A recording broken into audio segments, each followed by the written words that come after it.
টাকা শুধু একটি কাগজ নয়, এটি একটি ইতিহাস, একটি দেশের পরিচয়, আত্মমর্যাদা ও স্বাধীনতার প্রতীক।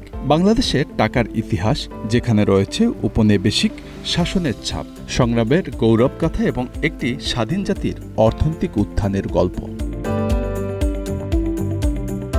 1858 সালে ব্রিটিশরা ভারতের শাসনভার গ্রহণ করে। সেই সময় চালু ছিল রুপির প্রচলন। ব্রিটিশ ভারত জুড়ে রুপি ছিল প্রধান মুদ্রা। 1947 সালে ভারত বিভক্ত হলে পূর্ব বাংলা যুক্ত হয় পাকিস্তানের সঙ্গে।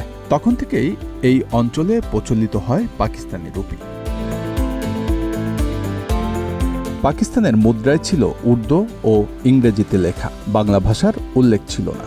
বৈষম্য এবং শোষণের প্রতিচ্ছবি ছিল এই মুদ্রা। কিন্তু মানুষ তখনও স্বপ্ন দেখছিল একদিন নিজেদের স্বাধীন দেশের, নিজেদের মুদ্রার। 1971 সাল বাংলাদেশের ইতিহাসে এক গৌরবময় অধ্যায়। মুক্তিযুদ্ধের মাধ্যমে আমরা অর্জন করি স্বাধীনতা, কিন্তু স্বাধীনতার সঙ্গে সঙ্গে আসে আর্থিক আত্মনির্ভরতার চ্যালেঞ্জও। 1971 সালের 4 মার্চ প্রথমবারের মতো মুজিবনগর সরকার একটি গণবিজ্ঞপ্তির মাধ্যমে জানায় যে বাংলাদেশে পাকিস্তানি রুপি আর বৈধ নয়। এরপরই স্বাধীন রাষ্ট্র হিসাবে বাংলাদেশের নিজস্ব মুদ্রা তৈরি করার প্রক্রিয়া শুরু হয়। তবে সর্বত্র এর প্রচলন না হওয়া পর্যন্ত স্বাধীনতার বেশ কয়েক মাস পরেও পাকিস্তানি রুপির ব্যবহার ছিল। মুক্তিযুদ্ধের সময় পাকিস্তানি শাসনের বিরুদ্ধে বাঙালি জাতীয়তাবাদের দ্বারা একটি বেসরকারি রীতি প্রচলিত ছিল। পাকিস্তানি রুপির নোটগুলোতে বাংলাদেশ রবার স্টাম্প দিয়ে মুদ্রাঙ্কন করা।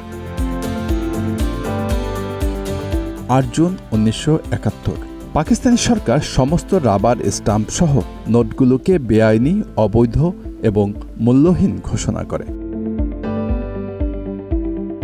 1972 সালের 4 মার্চ আনুষ্ঠানিকভাবে চালু হয় বাংলাদেশি টাকা। তখন প্রথমে 1, 5, 10 ও 100 টাকার নোট চালু হয়। টাকাগুলো ছাপানো হয়েছিল বিদেশে, বিশেষ করে ইংল্যান্ড ও ভারত থেকে।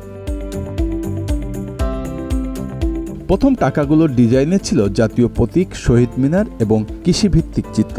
এর মাধ্যমে তুলে ধরা হয় স্বাধীন বাংলাদেশের আত্মপরিচয়। 1972 সালের পরে মুদ্রাস্ফীতি ও বৈদেশিক ঋণের কারণে টাকার মান ধীরে ধীরে কমতে থাকে। একসময় $1 সমান ছিল 7.80 টাকা, কিন্তু পরবর্তীতে তা বেড়ে দাঁড়ায় 85 থেকে 90 টাকা পর্যন্ত। সময় অনুযায়ী টাকার ডিজাইনেও আসে নানা পরিবর্তন। 1980 ও 90-এর দশকে বিভিন্ন রং ও নিরাপত্তা বৈশিষ্ট্য সংযুক্ত করা হয়। জালিয়াতি ঠেকাতে শুরু হয় পানির ছাপ, হলোগ্রাম ও মাইক্রো প্রিন্টিংয়ের ব্যবহার। বর্তমানে বাংলাদেশে চালু আছে 2, 5, 10, 20, 50, 100, 200 ও 500 টাকার নোট। এছাড়াও রয়েছে কয়েন ও ডিজিটাল অর্থব্যবস্থা। 2000 সালের পর থেকে ডিজিটাল অর্থনীতির গুরুত্ব বাড়ে। মোবাইল ফিনান্সিয়াল সার্ভিস যেমন বিকাশ, নগদ, রকেট বাংলাদেশের অর্থনীতিকে বৈপ্লবিক পরিবর্তন আনে। টাকা এখন শুধু কাগজে সীমাবদ্ধ নয়, স্মার্টফোনের স্ক্রিনেও এখন দেখা যায় টাকা। এটি আমাদের আর্থিক অন্তর্ভুক্তিকে আরও সহজ ও নিরাপদ করেছে। প্রতিটি টাকার নোটে যে প্রতীক ও চিত্র ব্যবহার করা হয়েছে তা শুধু শৈল্পিক নয়, তা একটি বার্তা বহন করে। যদিও প্রযুক্তি উন্নত হয়েছে, তবে টাকার মান এখনও নানা চ্যালেঞ্জের মুখে। বিশ্বব্যাপী মুদ্রাস্ফীতি, বৈদেশিক ঋণ ও রিজার্ভ সংকট আমাদের অর্থনীতিতে প্রভাব ফেলছে।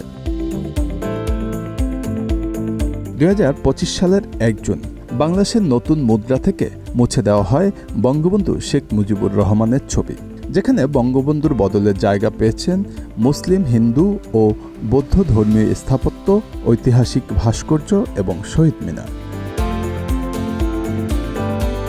ভাষাবিদগণের মতানুসারে বাংলা টাকা শব্দটি সংস্কৃত টঙ্ক শব্দ থেকে উদ্ভূত হয়েছে, যার অর্থ রৌপ্য মুদ্র। বঙ্গরাজ্যে সবসময় টাকা শব্দটি যে কোনো মুদ্রা বা ধাতব মুদ্রাকে বোঝানোর জন্য ব্যবহার করা হয়েছে।